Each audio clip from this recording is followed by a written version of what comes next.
네, 안녕하세요. 롯데세무 공부방 이강건 세무사입니다. 오늘은 법인 대표님들께서 많이들 여쭤보시는 주제를 영상으로 가져와 봤는데요. 바로 대표자 월급을 어떻게 측정하느냐인 거예요.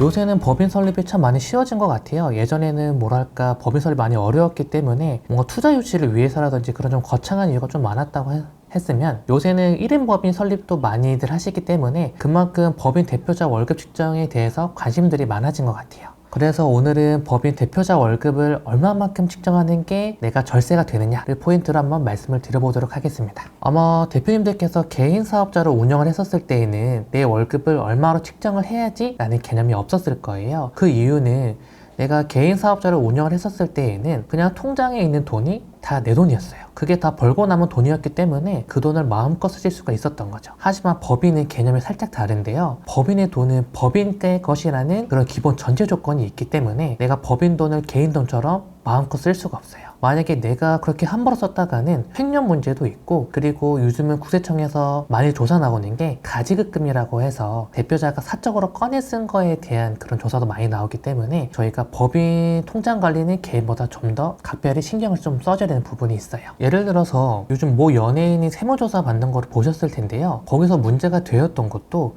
분명히 이 돈은 법인의 돈인데 개인 돈처럼 마음껏 쓰셨던 게 좀 문제가 됐던 거예요. 우리가 법인 돈을 쓰고 싶으실 때에는 일단 내가 개인으로 먼저 그거를 가져온 다음에 그 다음에 그거를 내가 원하는 대로 쓰셔야지 법인에서 바로 쓰실 수는 없는 거예요. 그러면은 우리가 법인에서 돈을 꺼내가는 게 중요할 텐데, 저희가 법인에서 돈을 꺼내갈 때에는 카드 사용도 있을 거고 배당도 있을 거고 급여도 있을 건데, 오늘은 먼저 급여에 대해 먼저 말씀을 드릴게요. 제가 아까 사적인 비용은 법인에서 쓸 수가 없다고 말씀드렸었잖아요. 그 말은 좀 다르게 말씀드려본다고 하면은 사적으로 쓰는 부분에 대해서만 급여를 측정하면 된다라고 이해하시면 될 것 같아요. 통신비 같은 경우에는 법인으로 쓸 수가 있기 때문에 그건 법인에서 바로 지출하도록 내비두시고, 집에서 자녀 교육비라든지 아니면 부모님 병원 요양비라든지 이런 식으로 내가 법인과 전혀 무관한 지출이 좀 필요할 때에는 이거를 먼저 급여로 꺼내 간 다음에 그 다음에 지출이 필요할 부분이에요. 내가 만약에 집이 담보대출을 받아가지고 원리금 나가는 게 100만 원이고 생활비로 나가는 게 150만 원이고 자녀 교육비로 나가는 게 50만 원이라고 하면은 나는 300만 원이라는 돈이 필요한 거고, 근데 우리가 이 300만 원이라는 돈은 세후 금액을 의미하는 거기 때문에 우리가 약 400만 원 정도를 급여를 측정을 해주셔야만 300만 원을 추금이 가능한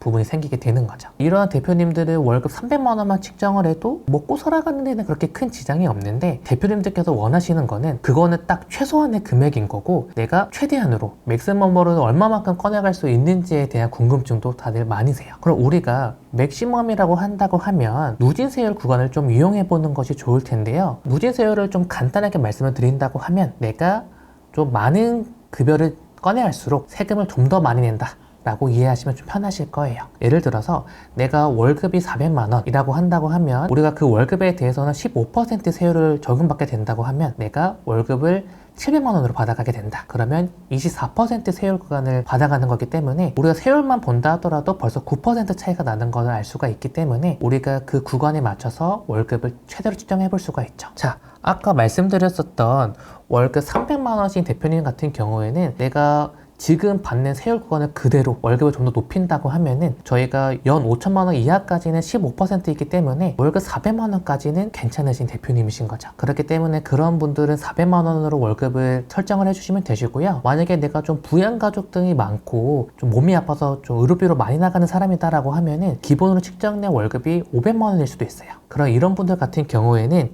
이미 24% 구간에 좀 포함되어 있기 때문에 그 구간 내에서는 급여를 올려도 상관이 없거든요. 그런 분들은 월급 720만 원까지도 올려놓을 수가 있는 거죠. 그렇게 우리가 누진세율을 측정을 해서 월급을 측정할 수가 있는데요. 근데 이거는 좀 아시면 좋을 게, 제가 지금 말씀드리는 월급은 다 세전급여예요. 우리가 월급을 꺼내갈 때에는 무조건 4대 보험을 가입을 해야 되기 때문에 막상 출금을 할 때는 4대 보험도 떼고 근로소득세도 떼기 때문에 세후 금액은 막상 다를 거예요. 그래서 내가 써야 되는 금액이 얼마인지 측정을 했을 때에는 그 금액이 세후 금액이 되도록 설정을 해주시는 것이 좋아요. 그리고 제가 아까 앞에 말씀드렸었던 배당이라는 것이 있는데, 배당은 쉽게 말하면 1년에 한 번 묵돈 꺼내갈 수 있는 그러한 방식이라 생각을 해주시면 되시는데요. 저희가 배당으로 꺼내가는 것 같은 경우는 2천만 원 이하까지는 14% 단일세율로 하나의 세율만 적용받기 때문에 2천만 원 이내까지는 얼마든지 꺼내가셔도 상관이 없다고 볼 수가 있어요. 내가 배당으로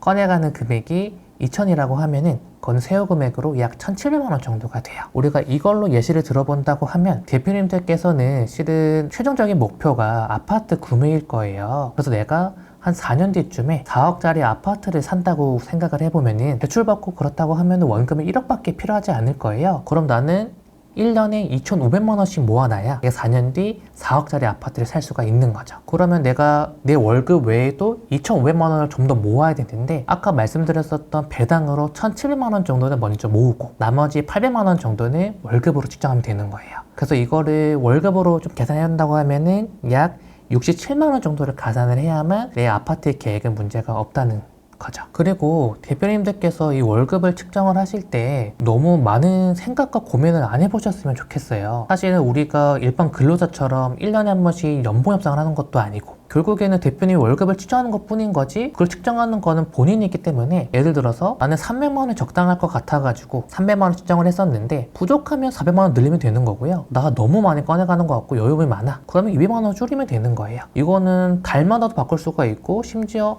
월 초에 말했던 거를 월말에 다시 바꿔도 상관이 없어요. 그렇기 때문에 일단은 한번 월급을 측정하신 다음에 전문 세무사와 한번 상담을 통해 가지고 이거를 조정해보는 것을 좀 권장드리고 있어요. 오늘은 첫 영상 말씀드렸었는데요. 저희 그 공부방 채널 같은 경우에는 노den세무법인 채널에서 말하지 못했었던 그런 주제나 이야기를 가지고 좀 더 쉽게 말해보는 채널 목표를 가지고 말씀을 드릴 거예요. 대표님들한테 많은 도움이 될 수 있도록 저희 영상도 좀 애청해 주시면 좋겠습니다. 감사합니다.